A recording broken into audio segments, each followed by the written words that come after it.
David Warren, a 75-year-old black veteran, checks into the prestigious Salinger Hotel with his loyal service dog, Shadow, seeking a peaceful reunion with an old friend.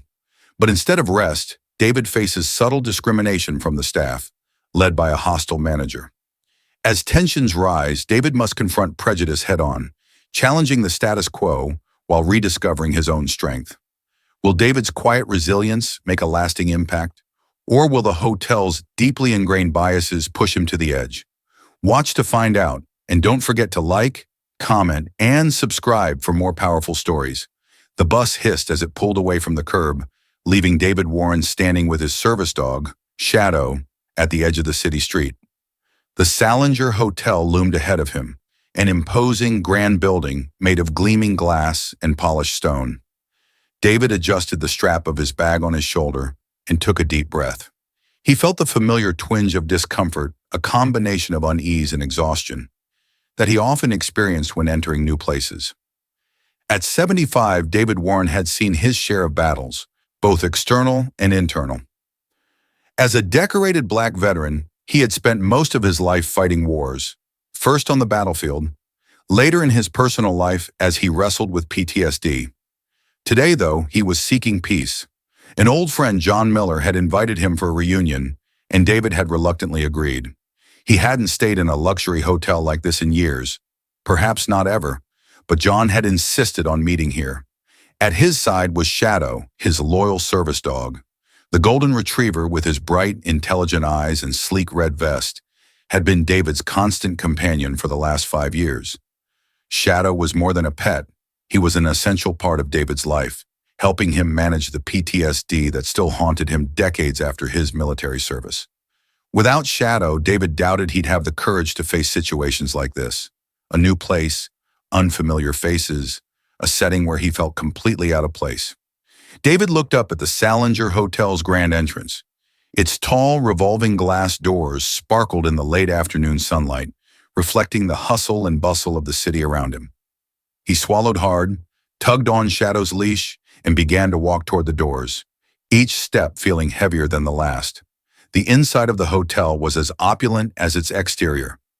Crystal chandeliers hung from the ceiling, casting a warm golden light over the marble floors. The air smelled faintly of expensive cologne and fresh flowers, the kind of smell that reminded David of places he had never been quite comfortable in, places that screamed wealth, privilege, and exclusivity. Shadow padded silently beside him, his ears twitching at unfamiliar sounds. David approached the reception desk, his heartbeat quickening. The desk was staffed by a young woman with perfect blonde hair, tied in a neat bun. She was dressed in a crisp white blouse and wore a name tag that read Lisa. Her smile faltered the moment she saw Shadow, and her eyes quickly flickered over David's attire, his well-worn green jacket, the subtle military insignia on his sleeve, and the array of medals that adorned his chest. "Good afternoon," David said, his voice calm but firm.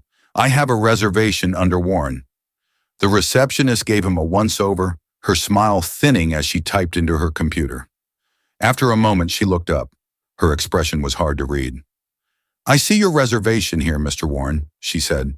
"However, I'm afraid we don't allow pets in the hotel." David sighed inwardly, already anticipating this conversation. "Shadow isn't a pet," he explained patiently, as he had done many times before. "He's a service dog. I have the paperwork right here." He reached into his coat pocket and pulled out a folder containing Shadow's certification. Lisa hesitated for a moment before taking the papers, her lips pursing as she looked them over. "I see," she said after a long pause. "I'll need to check with my manager about this. Please wait here." David nodded and glanced around the lobby as she made the call. The luxurious surroundings only heightened his sense of unease. The guests moving through the lobby were dressed in business suits and designer clothes, looking every bit like they belonged in a place like this. David felt like an outsider. The weight of their curious and sometimes disapproving stares pressed down on him, and for a moment, he wondered if coming here had been a mistake. But then he looked down at Shadow, who was sitting calmly at his feet, his amber eyes fixed on David's face. Shadow's presence was a reminder of why he was here, and why he couldn't let a little discomfort or judgment drive him away. He had fought harder battles than this. Lisa returned a few minutes later, looking slightly annoyed but composed. "Mr. Warren," she said, "we've reviewed your paperwork, and it appears to be in order. You'll be in room 514. She handed him a key card but avoided meeting his eyes. "The elevators are to your left. Enjoy your stay." David took the key card and gave her a curt nod. "Thank you." He turned toward the elevators, his back straight, not allowing himself to acknowledge the slight that lay just beneath her professional demeanor. As he and Shadow made their way across the lobby, David could still feel the weight of eyes on him, both staff and guests. He straightened his shoulders, a reflex born from years of military training, and focused on the task at hand. No matter what, he was here to meet John, and he wasn't going to let a few uncomfortable glances change that. Inside the elevator, David leaned against the polished walls, exhaling slowly. Shadow sat by his side, ever vigilant, his nose twitching as he took in the new scents around him. David reached down to scratch behind his ears, drawing comfort from the simple act. "You always know when I need you, don't you, boy?" David murmured. Shadow's tail wagged in response. The elevator dinged softly as it reached the 5th floor. As the doors slid open, David squared his shoulders and stepped out, ready to face whatever came next. The room David had been assigned, 514, was small, certainly smaller than what he had expected for a hotel of this caliber. The queen-size bed took up most of the space, leaving little room for anything else. The beige walls were plain, and the view from the single window was less than inspiring a brick wall of the adjacent building just a few feet away. It felt cramped, especially given the Salinger Hotel's reputation for luxury. David set his bag down on the luggage rack and looked around the room. A modest desk was pushed into one corner, and a flat-screen TV hung on the opposite wall. It wasn't terrible, but it wasn't what he had imagined either. He couldn't help but wonder if this was the room they always gave to guests like him. Guests who didn't quite fit the hotel's image of luxury. Shadow, ever diligent, padded around the room, sniffing each corner before returning to David's side. His tail wagged briefly as he sat down, looking up at David expectantly. "It's not much, is it, boy?" David said with a wry smile. He knelt down beside Shadow and gave him a firm pat on the head. "But it'll do for now." David began to unpack, his movements methodical and precise, a habit formed by years of military service. He hung his spare clothes in the small closet and placed his toiletries in the bathroom, all the while trying to shake off the feeling of disappointment that had settled over him since his arrival. Once everything was in order, David sat down on the edge of the bed and sighed. The springs creaked slightly beneath his weight. His eyes drifted toward the window, where the dull view of the brick wall seemed to mock him. He had come here expecting a chance to reconnect with an old friend, to enjoy a few days of peace, but so far all he felt was the growing weight of isolation. Shadow lay down beside the bed, his head resting on his paws, his eyes still alert and watchful. David reached down and scratched behind his ears, drawing comfort from his presence. He had been through worse, much worse. A few rude glances in a less than stellar room weren't going to get under his skin. Still, the feeling lingered. After a while, David decided he couldn't stay cooped up in the room any longer. He stood up, grabbed Shadow's leash, and made his way downstairs.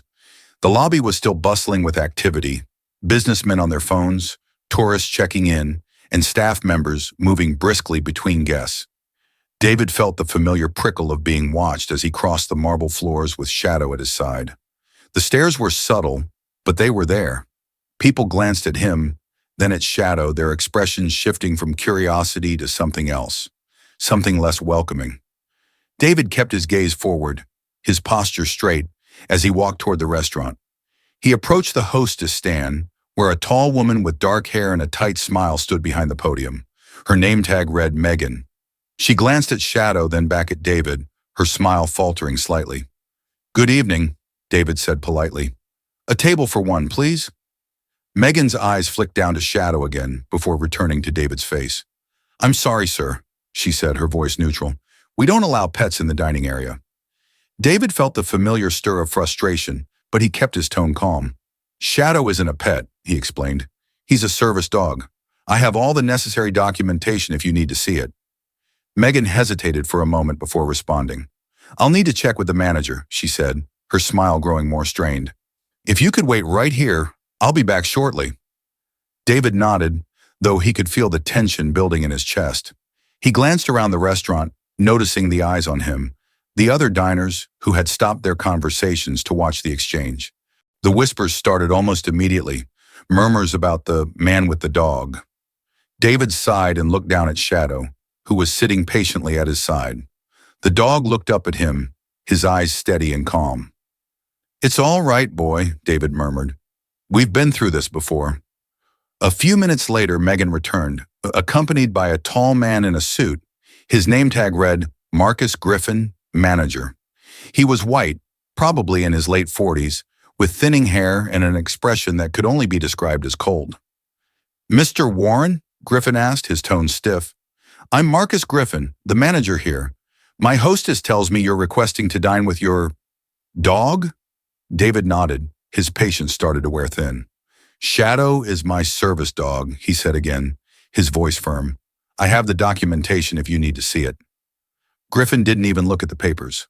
"I'm aware of the laws regarding service animals," he said, his tone dripping with condescension. "However, this is a high-class establishment, and we have certain standards to maintain." David felt a sharp pang of anger flare in his chest, but he kept his expression neutral. "My dog and I won't disrupt anyone," he said. "He's well-trained, and I'm not asking for special treatment, just the same respect that any guest would receive." Griffin's eyes narrowed slightly. "Respect is earned, Mr. Warren," he said, his voice low. "Not given." The words hung in the air between them like a slap. David stood there for a long moment, staring at Griffin, weighing his options. He could push back, demand to be seated, cause a scene. But what good would that do? It would only confirm what Griffin already thought of him. Instead, David took a deep breath and forced a tight smile. "I'll take my meal in my room then," he said, "if that's more convenient for your standards."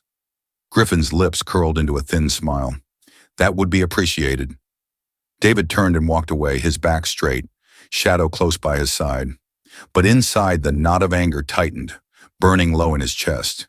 He hadn't wanted to make a fuss, but the blatant disrespect he had just experienced was more than he could brush off.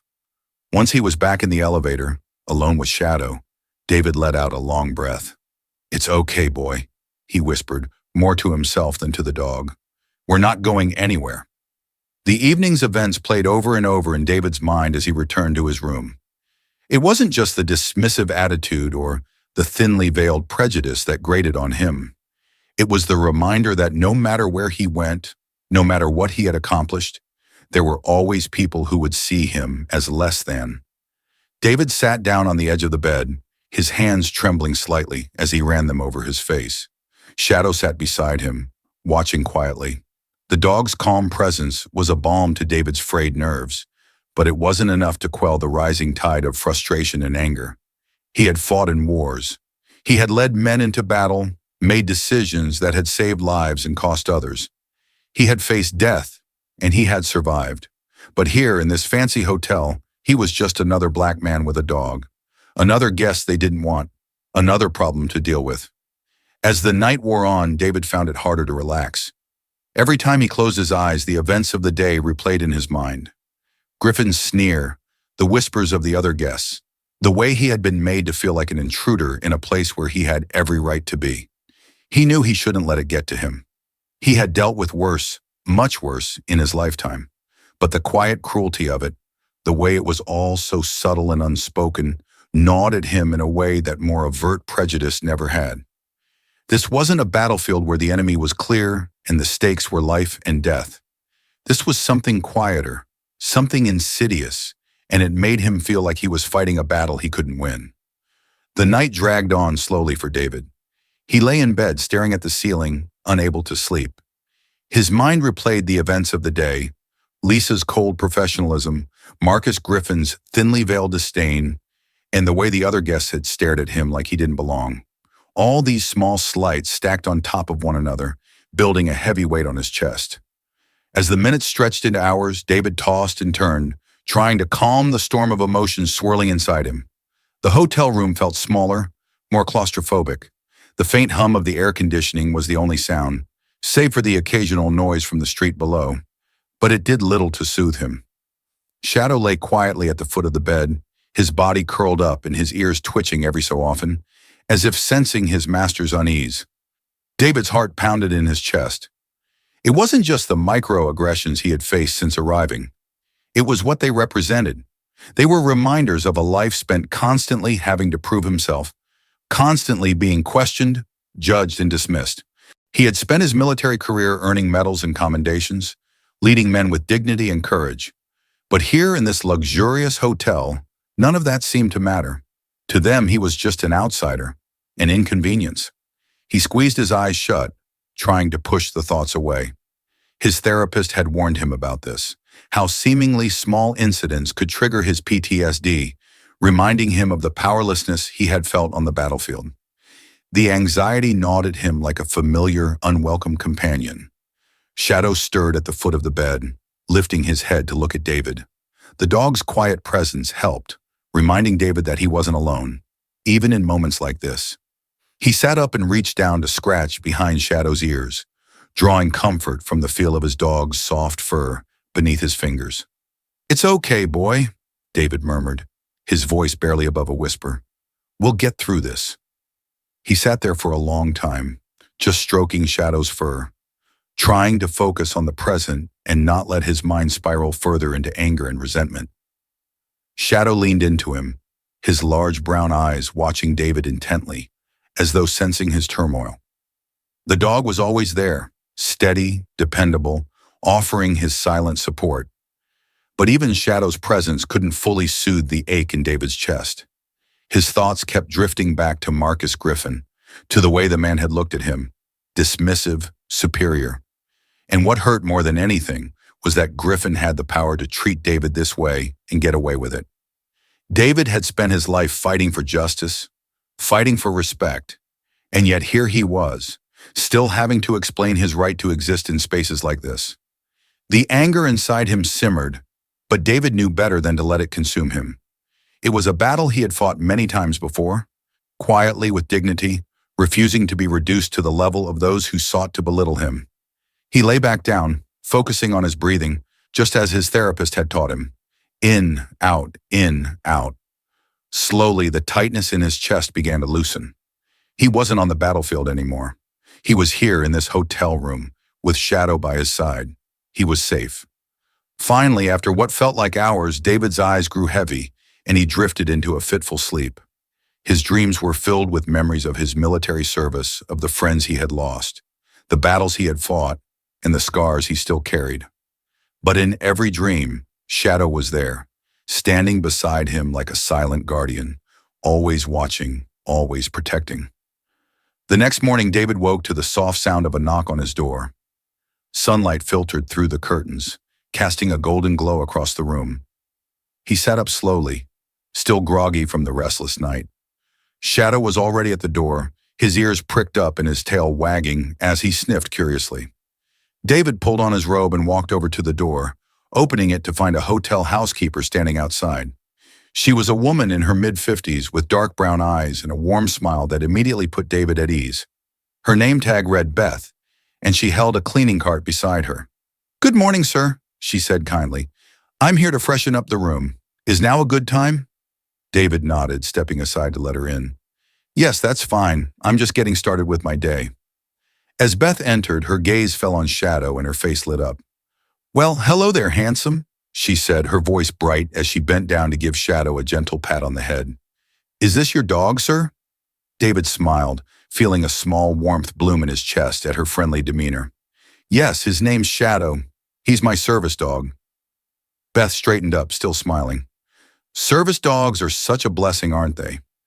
My nephew has one too. He's been living with epilepsy for years, and his dog has made such a difference in his life."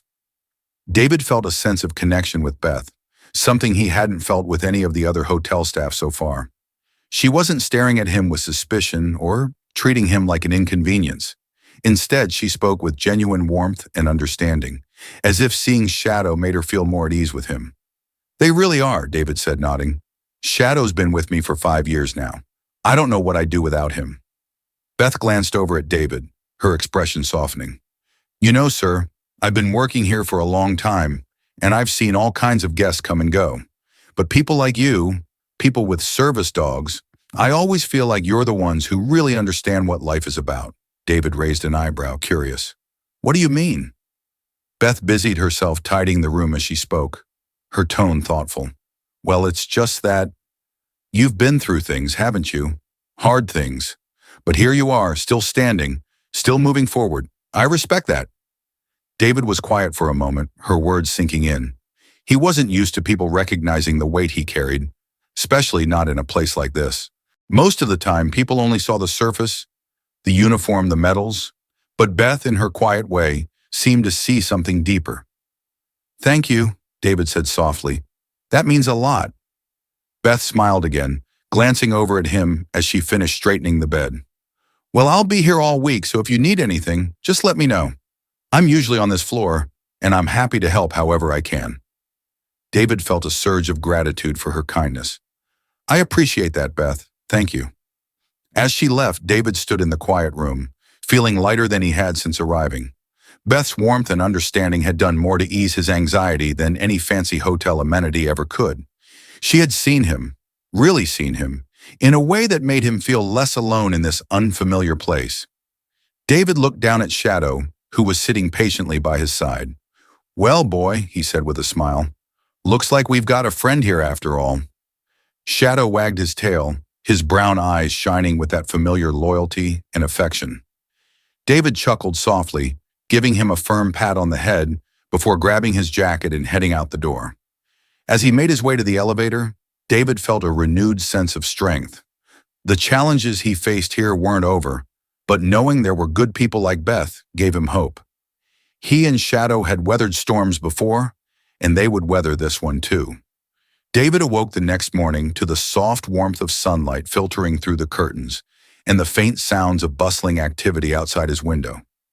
For a moment he allowed himself to relax, hoping the events of the previous day were behind him. He and Shadow had made it through the night, and today would be better, or so he hoped. But as the morning unfolded, that optimism quickly eroded. After a simple breakfast, David decided to take Shadow for a walk around the hotel grounds. The fresh air would help clear his mind, and he figured a walk through the beautifully maintained courtyard might calm his nerves. The garden was lush and well manicured, with a small fountain at its center and neat rows of flowers lining the stone paths. It seemed peaceful, serene even. But as David and Shadow walked, the peace was interrupted by subtle reminders of the hotel's unwelcoming attitude. A few guests passed by, offering the same judgmental glances David had grown accustomed to. Conversation stopped as he approached, replaced by whispered remarks as people stared at him and his dog. He could hear the murmurs behind him, something about lowering the hotel's standards or letting anyone stay here these days. It was all too familiar, and it gnawed at him. Back inside the hotel, David decided to call for some room service. He needed to relax and focus on why he was here, to see John and enjoy their time together. But when the food finally arrived at his door an hour later, it was cold, the toast soggy, and the eggs rubbery. It was clear to David that the hotel staff's passive-aggressive tactics were not just a coincidence. Later that afternoon, David returned to his room to find that housekeeping had been through, sort of. The bed had been made, but the trash had not been emptied. There were no fresh towels, and the bathroom looked barely touched. It was as if they had deliberately done the bare minimum, just enough to say the room had been serviced, but not enough to provide the kind of care other guests were likely receiving. David stared at the half-hearted job for a long moment, his jaw clenched. It wasn't the unmade bed or the cold food that got to him. It was the principle of it. These were small acts of sabotage designed to send a message that he didn't belong here, and David knew exactly why. Sitting on the edge of the bed, he took a deep breath, trying to calm the rising tide of anger within him. This wasn't the first time he'd faced these kinds of microaggressions, and it wouldn't be the last. He knew how to handle himself, how to navigate these situations with grace, but that didn't make it any less exhausting. Shadow, sensing David's mood, padded over to him and rested his head on David's knee. The simple act of affection helped center him, bringing him back to the present. David reached down to scratch behind Shadow's ears, drawing comfort from the dog's unwavering loyalty. "It's okay, boy," David murmured. "We've been through worse." But as he sat there staring at the mess in his room, he couldn't shake the feeling that this hotel was testing him, pushing him to his limits. And he wasn't sure how much longer he could hold his composure. That night, as David lay in bed, sleep eluded him once again. His mind was restless, turning over the events of the past few days. The subtle slights, the stares, the whispers, they all weighed on him, pressing down like an invisible burden he couldn't shake. His thoughts spiraled, the tension in his chest growing tighter with each passing moment. He closed his eyes, hoping that sleep would bring some relief. But instead of peace, his mind drifted back to a place he hadn't wanted to revisit for years: the battlefield. In his dream, David was back in the desert. The sun was blinding, casting long shadows across the barren landscape. The heat was suffocating, the air thick with dust and smoke. He could hear the distant thrum of helicopters overhead, the sharp crack of gunfire echoing in the distance. His heart raced, his body on high alert as he crouched behind a crumbling wall, gripping his rifle tightly. Around him, his comrades moved with practiced efficiency, their faces grim but determined. They called out to one another, their voices tense, each man focused on the mission at hand. The sounds of war surrounded them, the rumble of explosions, the whine of bullets zipping past. It was chaos, but it was a chaos David had learned to live with. Shadow was there too, though not in the form of his current service dog. In the dream, it was a military working dog, a strong, focused German shepherd that had been trained for combat. The dog moved with purpose, sniffing out threats and keeping close to David, ready to protect him at a moment's notice. David's heart pounded in his chest, the adrenaline pumping through his veins as he scanned the horizon for any signs of the enemy.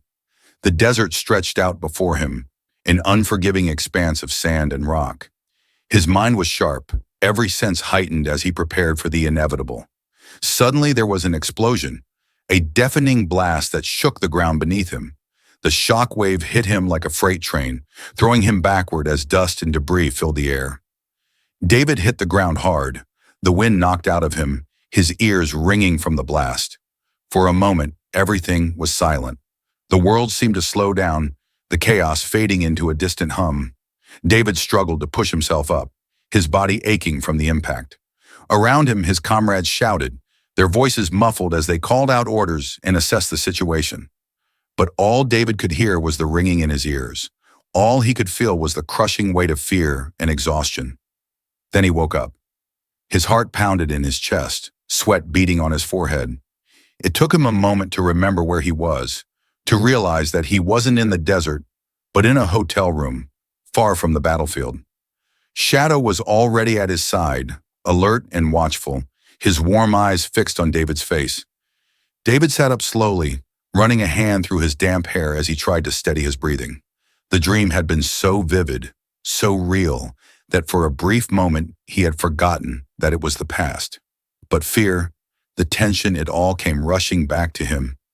Shadow nudged him gently, sensing his distress. David reached down to stroke the dog's fur, drawing comfort from his presence. "It's okay, boy," David whispered, though the words felt hollow. The battlefield might be behind him, but the scars it left were still fresh. He lay back down, staring up at the ceiling as he tried to calm his racing heart. He hadn't had a flashback like that in months, not since he had started his therapy sessions. But the stress of the last few days had brought it all back. The feelings of isolation, of being under attack, even when the threat wasn't physical. David closed his eyes and focused on his breathing, just as his therapist had taught him. In, out, in, out. Slowly, the tension in his body began to ease, though the memory of the dream still lingered in the back of his mind. He wasn't on the battlefield anymore, but sometimes it felt like he was still fighting the same war. The next morning, David woke early, hoping to shake off the lingering effects of the nightmare. He took Shadow for a walk around the hotel grounds, trying to clear his mind and focus on the present. The crisp morning air and the sound of birds chirping helped, but the weight of the past few days still hung over him. Back in his room, David decided to take a shower, hoping the hot water would help relax his tense muscles. He left Shadow by the door, knowing the dog would wait patiently until he returned.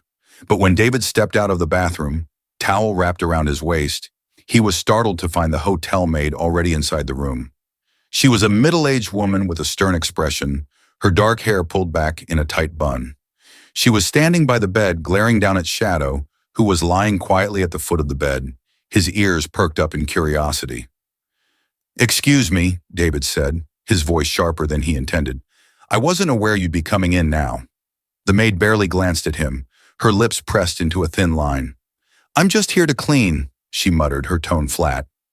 David frowned, uneasy at the woman's cold demeanor. "I can step out if you need to clean the room, but my service dog—" "I know what he is," the maid interrupted, her voice laced with disdain. "But dogs don't belong in hotels. Filthy animals." The words hit David like a punch to the gut. He stood there, stunned for a moment, unsure of how to respond. It wasn't just the insult to Shadow, it was the way she said it, as if David's very presence, along with his dog, was an affront to her. David's chest tightened with anger, but he forced himself to stay calm. "He's a service dog," he said, his voice steady. "He's allowed to be here under federal law. If you have a problem with that—" The maid cut him off again, this time with a dismissive wave of her hand. "I don't care about the law," she muttered under her breath. "I've worked here long enough to know who belongs and who doesn't." David's fists clenched at his sides, the anger bubbling up despite his best efforts to keep it in check. He wanted to say something, to demand an apology, but he knew that confrontation wouldn't solve anything. The maid clearly had her mind made up about him, and no amount of reasoning would change that. Instead, David took a deep breath and nodded toward the door. "I'll be out of your way." The maid didn't respond. She simply continued to tidy the room with brisk, jerky movements, her face set in a permanent scowl. David grabbed Shadow's leash and headed out the door, his mind racing with frustration and anger. As they walked down the hallway, Shadow pressed close to David's side, offering his quiet support.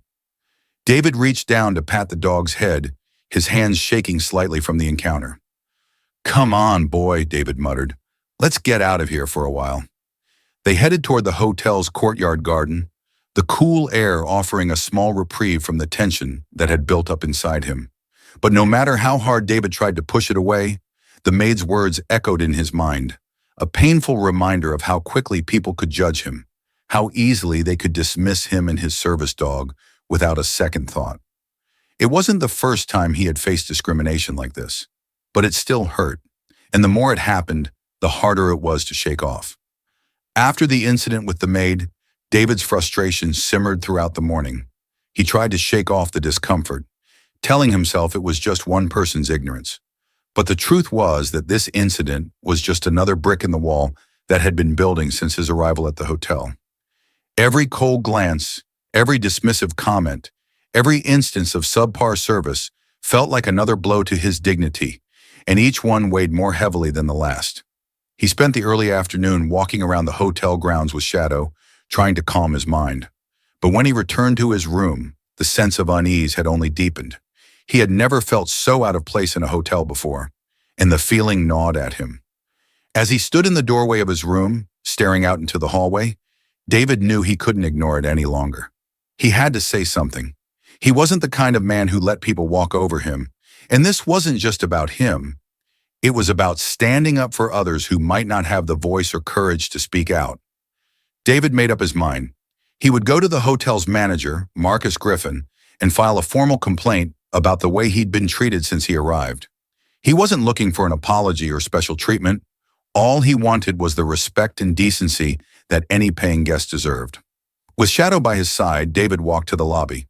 He approached the front desk, where Lisa, the receptionist, was once again stationed. She looked up at him with a polite smile, but David could sense the underlying tension in her demeanor. "I'd like to speak with your manager," David said, his tone firm but measured. Lisa blinked, momentarily caught off guard by the directness of his request. "Of course, Mr. Warren," she replied, quickly picking up the phone and murmuring something into it. After a few moments, she hung up and nodded. "Mr. Griffin will be with you shortly." David stepped away from the desk and waited. His heart beat steadily, though his body tensed in anticipation of what was to come. He knew this wouldn't be an easy conversation, but he was determined to keep his composure, no matter what. A few minutes later, Marcus Griffin strode into the lobby, his sharp suit and calculating expression giving him an air of authority. His eyes locked onto David as he approached, his face betraying no warmth. "Mr. Warren," Griffin said smoothly, though his tone carried a hint of impatience, "Lisa tells me you'd like to speak with me. What seems to be the issue?" David took a deep breath, steadying himself. "I've had several issues since I arrived at this hotel," he began. "From the moment I checked in, I've been treated as if I don't belong here. The staff has been dismissive, the service has been subpar, and this morning one of your housekeepers insulted my service dog. I'm not asking for special treatment, but I expect to be treated with the same respect as any other guest."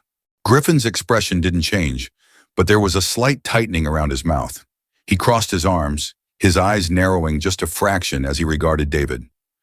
"Mr. Warren," he said coolly, "I'm aware of the federal laws regarding service animals, and our hotel policy is to accommodate all guests within reason. However, this is a high-class establishment, and we have standards to maintain. If you feel that those standards aren't being met to your satisfaction, you are more than welcome to seek accommodations elsewhere." David felt a flicker of anger flare in his chest. Griffin's words were polite, but the meaning beneath them was unmistakable. "You don't belong here."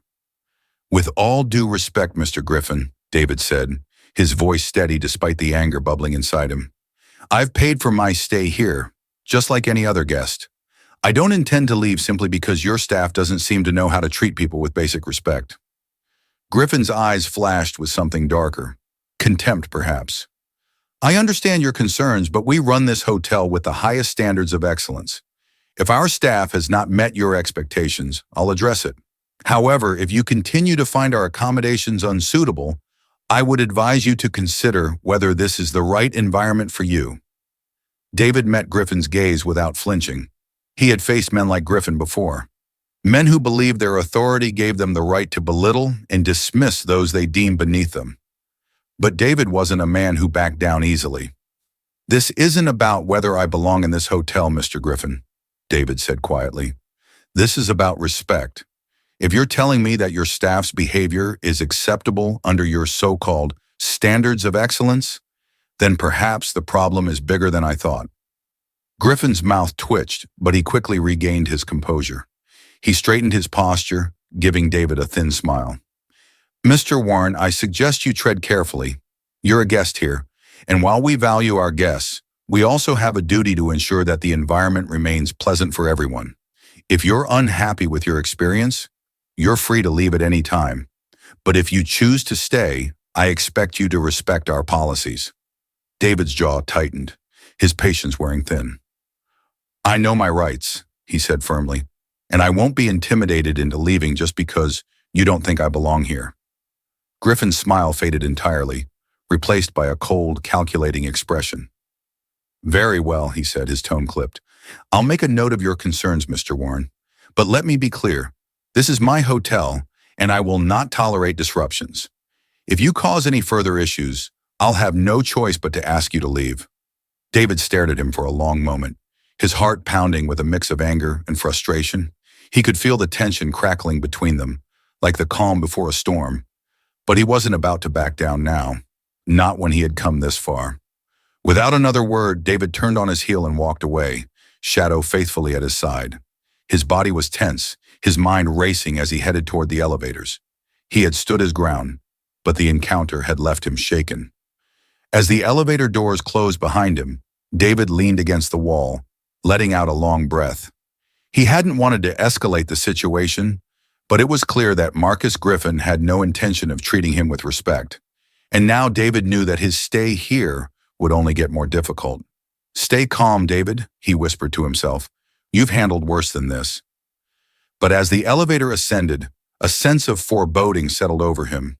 He had made an enemy in Marcus Griffin, and he had a sinking feeling that the hotel manager wasn't done trying to make his stay as unpleasant as possible. Back in his room, David sat down heavily on the edge of the bed, his mind still spinning from the encounter with Griffin. Shadow lay down at his feet, sensing his distress and pressing close to offer comfort. David reached down to stroke the dog's fur, drawing comfort from the familiar warmth. But the weight of the past few days felt like it was pressing in on him from all sides. He needed to talk to someone who understood him, someone who would listen. Without thinking, he pulled out his phone and dialed the number of the person who had always been there for him. Monica, his daughter. It only took a few rings before Monica answered, her warm voice instantly soothing. "Hey, Dad! How's everything going? How's the hotel?" David hesitated for a moment, unsure of how to explain what had been happening. He didn't want to worry her, but at the same time, he couldn't keep holding this frustration inside. He took a deep breath and began to speak, his voice low and steady. "Hey, sweetheart," he said. "It's not been great, to be honest." Monica immediately picked up on the tension in his voice. "What do you mean? What's going on?" David sighed, rubbing his temples as he tried to put the past few days into words. "Since I got here, it's been one thing after another. The staff, most of them, have been treating me like I don't belong here. Cold stares, rude comments, bad service. And the manager, Griffin, he's the worst. I just had a run-in with him, and he basically told me that if I don't like how I'm being treated, I should leave."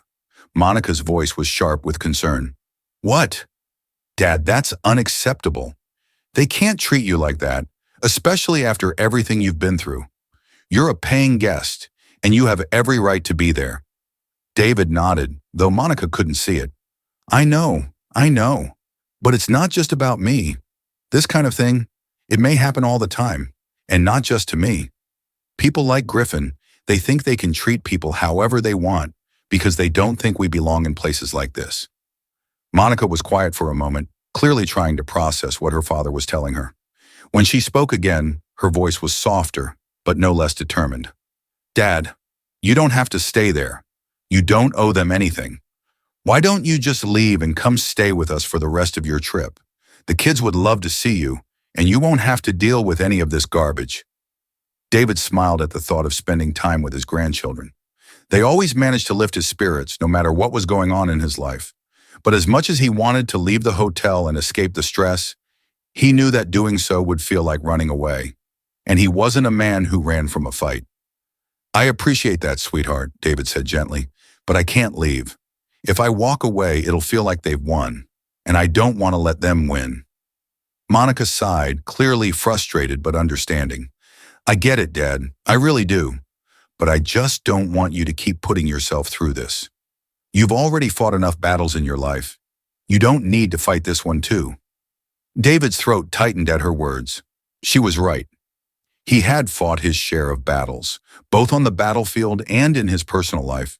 But this one felt different. This wasn't just about him. It was about standing up for every person who had ever been made to feel like they didn't belong. "I know," David said quietly, "but this is something I need to do. I'm not going to let them push me out. I'm staying."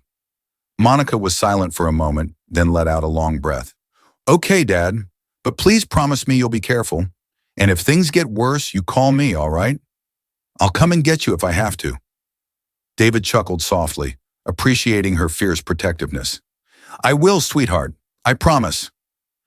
They talked for a little while longer, catching up on family news and lighter topics. But when they finally hung up, David felt a sense of relief. Just hearing Monica's voice had helped ease some of the tension that had been building inside him. As he put his phone down, David looked over at Shadow, who was resting quietly at his feet. The dog's calm presence was a reminder that no matter what happened, David wasn't facing this alone. "We're staying, boy," David murmured, reaching down to scratch Shadow behind the ears. "And we're going to see this through." The next morning, David awoke, feeling a little more rested, thanks to his conversation with Monica the night before.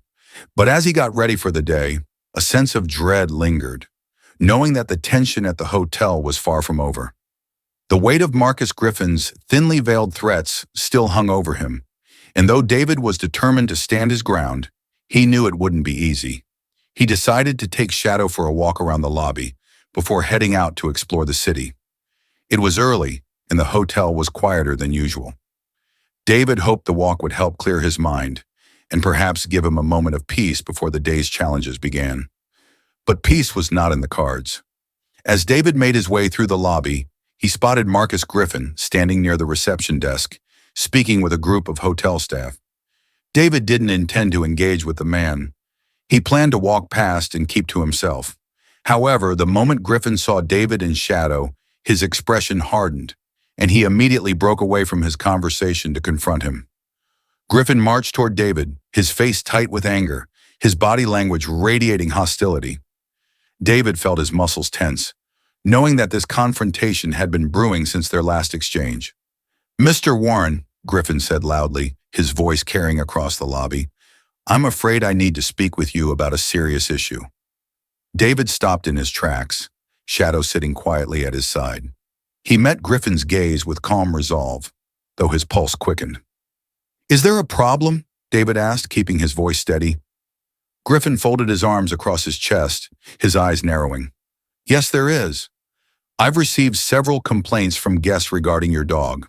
They're uncomfortable having an animal in the public areas of the hotel, and frankly, I agree with them. This is a high-class establishment, not a kennel." David's jaw tightened. He could feel the eyes of the other guests and staff on him, the tension in the room palpable. Griffin's words were laced with disdain, not just for Shadow, but for David as well. The manager wasn't just objecting to the dog's presence. He was making it clear that he didn't think David belonged there either. "Shadow is a service dog," David said firmly. "He's trained to assist me, and under federal law, he has the right to be with me anywhere I go, including the public areas of this hotel." Griffin's lips curled into a sneer. "Service dog or not, I have a responsibility to ensure the comfort of all our guests. And right now, several of them are feeling very uncomfortable with your presence here. If you continue to insist on bringing that animal into these areas, I will have no choice but to take action." David stared at Griffin, his frustration boiling just beneath the surface. He had dealt with people like this before, people who use their power to belittle and intimidate others. But David wasn't a man who would be easily bullied. "Take action?" David repeated, his voice low and measured. "Are you threatening me, Mr. Griffin?" Griffin took a step closer, his voice dropping to a menacing whisper. "I'm giving you a choice. Either you leave the public areas and confine yourself and your dog to your room, or I will be forced to involve security." David's heart raced with anger, but he kept his expression calm. He wasn't going to let Griffin push him out, not after everything he had already endured. He had every right to be here, and he wasn't going to be treated like a second-class citizen just because Griffin and his staff didn't want him around. "I'm not going anywhere," David said quietly, his voice filled with quiet resolve. "And I'm not breaking any laws. If you want to involve security, go ahead. But I guarantee you, you won't win this fight." Griffin's face flushed with anger. He opened his mouth to retort, but before he could speak, a new voice cut through the tension. "What's going on here?" Both David and Griffin turned to see a man approaching. John Miller, the owner of the hotel and David's old friend. John was dressed in a tailored suit, his expression a mixture of confusion and concern as he took in the scene before him. His eyes flicked from David to Griffin, and realization quickly dawned in his gaze. "John," David said, relieved to see him. "It's good to see you." John's eyes softened when he looked at David, but they quickly hardened again as he turned his attention to Griffin. "What is happening here?" he asked, his tone demanding but controlled. Griffin straightened his posture, clearly caught off guard by John's sudden appearance. "Mr. Miller, I was just explaining to Mr. Warren here that we've had complaints about his dog being in the public areas. I was simply trying to ensure the comfort of our other guests." John's brow furrowed, and he took a step closer to Griffin. "Is that so?" he asked, his voice sharp. "Because from where I'm standing, it looks like you're trying to push my guest out of the hotel." Griffin's face drained of color. No, of course not," he stammered. "I was just—" John held up a hand to silence him. "That's enough, Griffin." Griffin clamped his mouth shut, his face now a mixture of fear and anger. John turned to David, his expression softening with regret. "David, I'm so sorry this is happening. I had no idea you were being treated this way." David nodded, relieved to finally have John's support. "It's been a rough few days," he said honestly. "I didn't want to cause trouble, but I couldn't stay silent any longer." John's eyes darkened as he turned back to Griffin. "You should have informed me that David Warren was staying here," he said, his tone low and dangerous. "Not only is he my personal guest, but he's also a decorated veteran who has served this country with honor. He deserves the highest level of respect, not whatever this nonsense is." Griffin's face flushed a deep red, and he looked as though he might protest, but he quickly thought better of it. I am sorry, Mr. Miller," he said through gritted teeth. "I wasn't aware of the full situation." John's eyes narrowed. "That's no excuse. I expect all my guests to be treated with respect, regardless of who they are or what they look like. Do you understand?" Griffin nodded stiffly, clearly seething with anger but unable to argue. "Yes, sir," he muttered. John turned to David and placed a hand on his shoulder, offering a warm, reassuring smile. "David, please accept my deepest apologies. I'll make sure this is sorted out immediately." David nodded, grateful for John's intervention, but the confrontation had left him shaken. He had known that Griffin was prejudiced, but seeing the man crumble in front of his friend only underscored how deeply rooted that prejudice was. It wasn't just about a service dog, it was about the way David had been perceived from the moment he walked into the hotel. "Thank you, John," David said quietly. "I appreciate it." John gave David's shoulder a firm squeeze before turning back to Griffin. "As for you, Griffin," he said, his voice hardening once again, "you and I will have a conversation later. In the meantime, I want you to leave David alone. Understood?" Griffin nodded again, his face still flushed with anger and humiliation. "Yes, sir." Without another word, Griffin turned and walked away, his stiff posture betraying the fury he was clearly trying to suppress. David watched him go, a mixture of relief and exhaustion washing over him. John turned back to David, his expression softening once again. "I'm so sorry, David. This shouldn't have happened. I promise I'll take care of it." David nodded, though a part of him still felt uneasy. The confrontation might be over, but the damage had been done. Griffin's prejudice wasn't something that would disappear overnight, and David knew that there were likely others in the hotel who shared Griffin's views. But for now, he was grateful to have John in his corner. "Thank you, John," David said. "I'm just glad you were here." John smiled, though there was still a flicker of sadness in his eyes. "We'll catch up later, David. I'll make sure the rest of your stay is comfortable." David nodded, and as John walked away, he felt the weight of the past few days slowly begin to lift. The confrontation had been draining, but it had also been a necessary stand. He had faced down Marcus Griffin and refused to be pushed out, and now with John's support, he knew that things would change. But even as he left the lobby with Shadow at his side, David couldn't shake the feeling that this fight wasn't quite over. Griffin might be dealt with, but the prejudice that ran through the hotel's culture was far deeper than one man. It would take more than a single confrontation to fix that. Later that afternoon, after the confrontation with Griffin, David found himself sitting alone in the hotel's courtyard garden. The sun was beginning to set, casting a warm golden light over the neatly manicured lawns and flower beds. The soft sound of the fountain bubbling nearby was soothing, and for the first time in days, David felt like he could breathe. Shadow lay at his feet, his head resting on David's knee, offering silent comfort as always. David reached down to stroke the dog's fur, his thoughts drifting back over the events of the past few days. He had come to the Salinger Hotel expecting a quiet reunion with an old friend, hoping for a brief respite from the weight of his everyday life. But instead, he had been thrust into a battle he hadn't anticipated. A battle against the same prejudice and discrimination he had been fighting his entire life. David had faced much worse during his military career. He had led men into battle, made life or death decisions, and survived situations that would have broken most people. But this fight, this quiet, insidious battle against the unspoken prejudices of people like Griffin, had worn him down in ways he hadn't expected. As he sat in the courtyard, watching the shadows lengthen across the grass, David realized that this wasn't just about his stay at the hotel. It wasn't just about him being treated poorly or his service dog being insulted. It was about the larger fight, the fight for dignity, respect, and equality that so many people like him had been waging for generations. He had faced down Marcus Griffin, and he had won that battle. But the war against discrimination wasn't something that could be won in a single confrontation. It was a long, slow struggle, fought one step at a time, one stand at a time. David looked down at Shadow, who gazed up at him with quiet loyalty. The dog had been with him through it all, through nightmares, anxiety, the moments when he had doubted himself. And now, as the sun set on another long day, Shadow was still there, offering his silent support.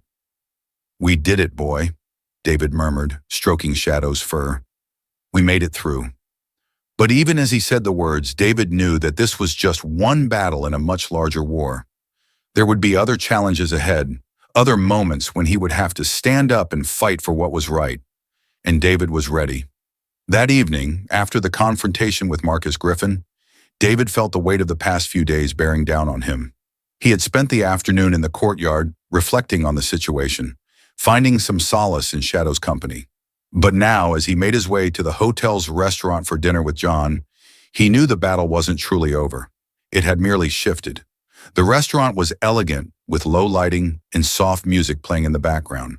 As David entered, he felt a few eyes turned toward him, but the stares didn't carry the same hostile undertones he had experienced earlier. It seemed that John's intervention had shifted the atmosphere slightly, at least for now. John Miller was already seated at a table in the far corner of the restaurant, away from the busier parts of the dining room. He stood up when he saw David approach, a warm smile on his face. "David," John said, extending his hand, "I'm glad you could make it." David shook John's hand, grateful for the familiarity of the gesture. "Thanks for inviting me, John. It's been quite a stay so far." John nodded, a shadow of regret passing over his face. "I'm sorry about what's happened. If I'd known what you were dealing with, I would have stepped in sooner. Griffin had no right to treat you that way." They sat down, and a waiter approached with menus. David glanced at the offerings but found that his appetite was minimal. The stress of the past few days had left him weary, both physically and mentally. Still, he ordered a simple meal, hoping to enjoy the evening as much as possible. As the waiter left, John leaned forward, his expression serious. "David, I've been thinking about what you said earlier, about respect, about how you've been treated since you arrived, and I want you to know I'm not going to let this slide." David studied John's face, seeing the sincerity there. "I appreciate that, John, but it's not just about me. Griffin's behavior wasn't just one man being rude. It's part of a larger problem. I've felt it from the moment I walked through the door." John's brow furrowed. "What do you mean?" David took a deep breath. "It's the way people look at me, the way the staff has treated me. Not everyone, but enough of them. It's the subtle things, the cold service, the disdain when they see me with Shadow, the way they act like I don't belong here. It's discrimination, John, plain and simple." John sat back, absorbing David's words. He looked genuinely troubled, and David appreciated that his friend wasn't brushing the issue aside. "I had no idea," John said quietly. "I've always prided myself on running an inclusive hotel, but clearly I've missed something, and that's on me." David nodded. "It's easy to miss, especially if you're not the one it's happening to. But the thing is, this kind of treatment, people like Griffin think they can get away with it because no one holds them accountable." John's expression hardened, his usual easygoing demeanor replaced by a look of determination. "Well, that's going to change. Griffin is already on thin ice, but after what happened today, he's out. I don't tolerate that kind of behavior in my staff, and I won't let it slide again." David appreciated John's resolve, but he knew that firing Griffin was only the beginning. "Firing him is a good start," David said, "but it's not enough. If you want to make real change, you need to look at the culture here. There's a deeper problem, and it's not going to go away just because one man gets fired." John nodded slowly, taking in David's words. "You're right. We need to do more than just remove the problem. We need to prevent it from happening in the first place. I'll implement diversity and sensitivity training for the staff. We'll review our policies and make sure this place is welcoming to everyone." David felt a weight lift slightly from his shoulders. It was a small victory, but it was something. "That's all I ask, John," he said. "Those people are treated with respect, regardless of who they are or where they come from." The rest of the dinner was more relaxed. They talked about their families, reminisced about their time in the military, and shared stories of old friends. It was a welcome reprieve from the tension of the past few days, and David found himself smiling more than he had in a while. As the evening drew to a close, John raised his glass in toast. "To old friendships," he said, his eyes warm with affection, "and to make things right." David clinked his glass against John's. "To old friendships," he echoed, "and to standing up for what's right." The next morning, David woke with a sense of cautious optimism. The dinner with John had gone well, and he was hopeful that real changes would be made at the hotel. But as he got dressed and prepared for the day, he couldn't shake the feeling that Marcus Griffin wasn't finished. There had been something in Griffin's eyes during their last encounter, something dangerous, something vengeful. David had just finished breakfast in his room when there was a sharp knock at the door. Shadow, ever alert, perked up, his ears twitching as he moved to stand beside David. David opened the door to find two uniformed police officers standing in the hallway, their expressions serious. Behind them, looking smug and triumphant, was Marcus Griffin. "Mr. Warren," one of the officers said, "we've been called to investigate a complaint." David's stomach dropped. "What's this about?" he asked, his voice steady but tense. Griffin stepped forward, his eyes gleaming with satisfaction. "I've received reports that your dog has been aggressive toward other guests," he said smoothly, "and I've had enough. I'm afraid I can no longer allow you to stay here." David's pulse quickened, but he kept his composure.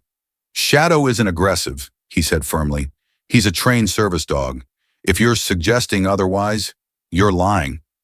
Griffin's smile was thin and cold. "I have witnesses who say otherwise." The officers exchanged a glance before addressing David again. "Sir, we need to ask you to come with us so we can sort this out. We just need to get your side of the story." David clenched his jaw, knowing that Griffin was behind this entire charade. It was a desperate move, a last-ditch effort to push him out of the hotel. But David wasn't about to be intimidated. "Fine," David said calmly. "I'll cooperate, but I'm telling you right now, this is a false report. Shadow has never been aggressive, and I have all the paperwork to prove he's a certified service dog." As David gathered his things and prepared to follow the officers, his mind raced. He had expected Griffin to retaliate, but he hadn't anticipated this level of deceit. The man was clearly willing to do anything to get rid of him, even if it meant fabricating lies. Shadow stayed close to David's side, his presence a calming force as they walked down to the hotel lobby. The officers were professional, but David could sense their discomfort. They were just doing their job, but it was clear they didn't relish the situation. When they reached the lobby, David spotted John waiting near the entrance. His friend's face was filled with concern, and the moment their eyes met, John strode forward. "David, what's going on?" John asked, his voice low but urgent. "Griffin's trying to have me removed," David said, his tone bitter. "He's claiming Shadow has been aggressive toward other guests." John's eyes widened in disbelief. "That's ridiculous. I know Shadow. He wouldn't hurt anyone." David nodded. "I know, but Griffin's determined to push me out, no matter what it takes." John turned to the officers, his voice calm but firm. "Gentlemen, I'm the owner of this hotel, and I can assure you that Mr. Warren is a guest in good standing. His service dog is fully certified, and I have no reason to believe these accusations are true." The officers looked uncertain, but before they could respond, Griffin stepped forward again, his smug smile widening. "With all due respect, Mr. Miller," he said, "I've had multiple complaints from guests. I'm simply trying to maintain order." John's expression darkened. "I think it's clear what's really going on here," he said, his voice cold.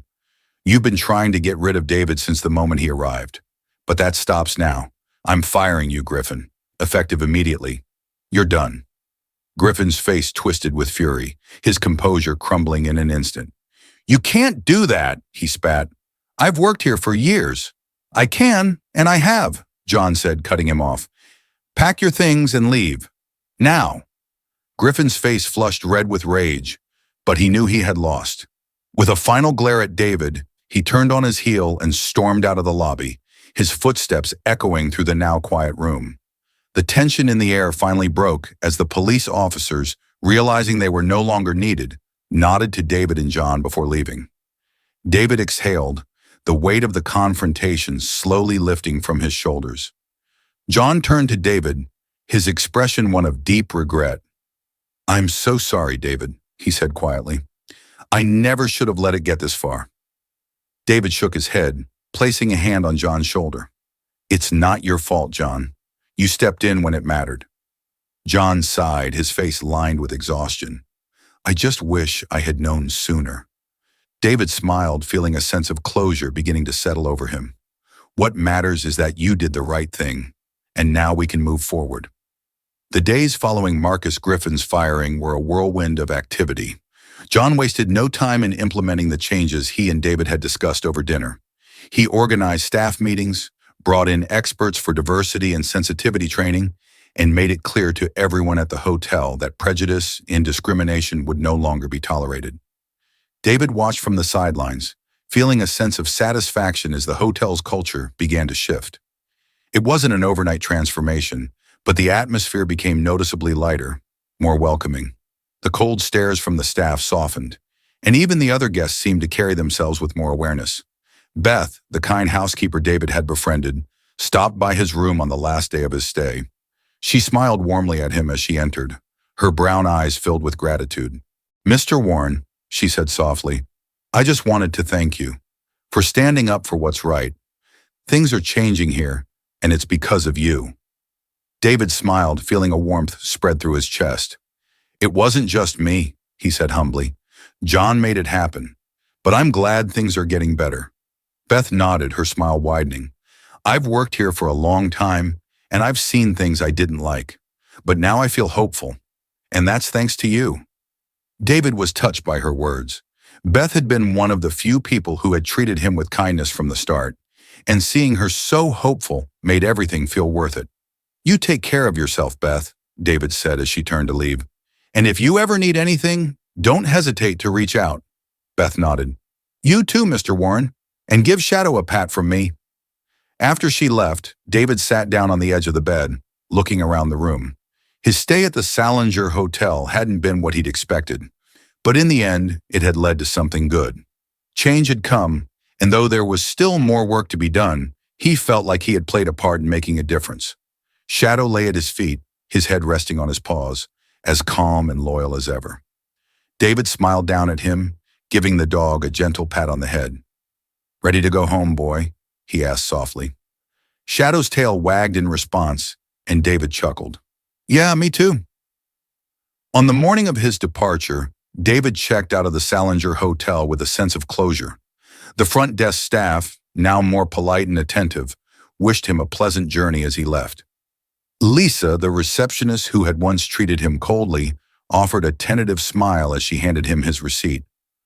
"I hope you enjoyed your stay, Mr. Warren," she said, her voice soft. David nodded. "I did, thank you."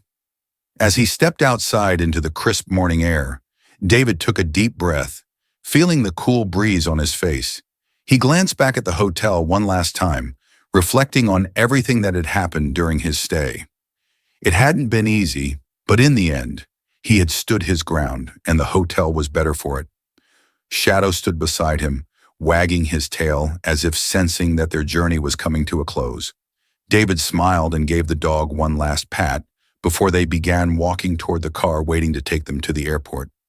As they drove away from the Salinger Hotel, David felt a sense of peace settle over him. The battles he had faced here weren't the kind he had fought in the military, but they were battles nonetheless. Battles for respect, for dignity, for the right to exist without prejudice. And in his own quiet way, David had won. When David arrived back home, he was greeted with open arms by his daughter Monica and his grandchildren. The joy on their faces as they saw him and the way they fussed over Shadow made him feel at ease. The weight he had carried throughout his stay at the Salinger seemed to melt away in the warmth of his family's love. Monica hugged him tightly, then held him at arm's length, her eyes filled with concern. "Dad, I was so worried about you," she said softly. "I'm glad you're home." David smiled, placing a hand on her shoulder. "I'm fine, sweetheart. It wasn't easy, but it's over now." Monica sighed, then smiled. "Well, I'm glad you stood up for yourself. You've always been strong, Dad. I'm proud of you." David felt a surge of emotion at her words.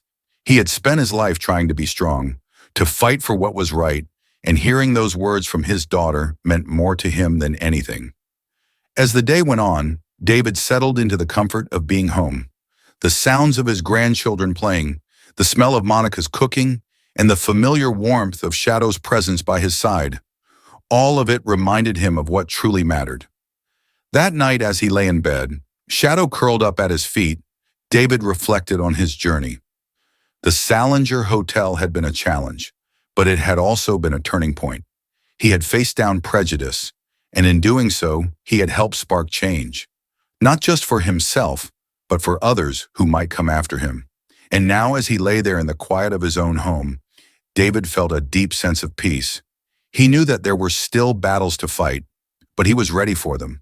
He wasn't just a veteran of war, he was a veteran of life, and he would continue to stand up for what was right, no matter where the journey took him. A few weeks after returning home, David received a call from John Miller. John had been true to his word, making sweeping changes at the Salinger Hotel. The diversity training had been a success, and staff morale was improving. John had even invited David to return for a visit once the changes were fully implemented. But more than that, John wanted David to speak at an event. The hotel was hosting an event focused on promoting diversity and inclusion in the hospitality industry. John believed David's story, his experience at the hotel, could inspire others and push for further change. At first, David hesitated. He wasn't a public speaker, and the thought of standing in front of an audience made him uneasy. But after talking it over with Monica and reflecting on everything he had been through, David realized that this was an opportunity to make a difference. If sharing his story could help even one person, it would be worth it. On the day of the event, David stood at the front of the conference room, looking out at the audience. John stood beside him, offering a reassuring nod. David took a deep breath, then began to speak. "I never thought I'd be standing here today," David began, his voice steady but filled with emotion. "A few months ago, I came to this hotel hoping for a quiet stay, a chance to reconnect with an old friend. But what I experienced was something much deeper, something that I've been dealing with my whole life: prejudice." The room was silent as David continued, sharing his story, the subtle and overt ways he had been made to feel like an outsider, and the importance of standing up for what was right. He spoke about his time in the military, the battles he had fought on and off the battlefield, and how his experience at Salinger had reminded him that the fight for respect and equality was far from over. "But I didn't face this alone," David said, his voice softening. "I had support. From my friend John, from people like Beth, and of course, from my service dog, Shadow. And I believe that together we can create change.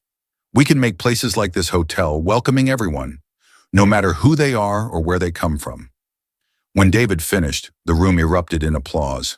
He felt a wave of relief wash over him, followed by a sense of accomplishment. He had shared his story, and it had resonated with people. After the event, as David and John stood outside the hotel, watching the sunset, John turned to him with a smile. "You did good today, David," he said. "I think you made a real impact." David smiled, feeling a sense of pride. "Thanks, John. It's good to know that maybe, just maybe, things are changing for the better." John nodded, his expression thoughtful. "They are, and it's because of people like you who aren't afraid to stand up and say something when things aren't right." David looked out at the horizon, the warm glow of the setting sun casting a golden light over the city. He had faced many battles in his life, but this one, the battle for respect, for equality, was one he would continue to fight. And he knew that, with people like John and Shadow by his side, he wasn't fighting alone. As the day came to a close, David felt a renewed sense of purpose. The journey ahead was long, but it was one he was ready to face. He had learned that true strength wasn't just about fighting wars, it was about standing up for what was right, no matter the cost. And David Warren would continue to do just that. If you enjoyed this story and want to hear more inspiring tales of resilience, courage, and standing up for what's right, don't forget to subscribe. Hit the notification bell so you never miss an update, and feel free to like and share this video if it resonated with you. Your support helps bring more stories like this to life. Thank you for watching.